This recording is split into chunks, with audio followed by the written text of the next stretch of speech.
Hey everyone, welcome back.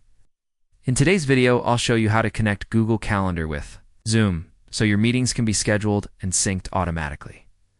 Let's get started. First, open your browser and go to the Zoom web portal at zoom.us.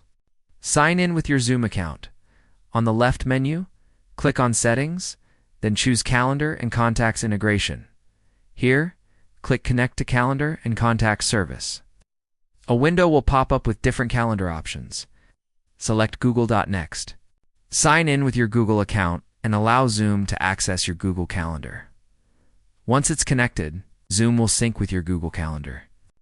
This means whenever you schedule a meeting in Zoom, it will appear in Google Calendar. And if you use Google Calendar to schedule a meeting, it will also be linked to Zoom. That's it. You've successfully connected Google Calendar with Zoom. Thanks for watching, and I'll see you in the next tutorial.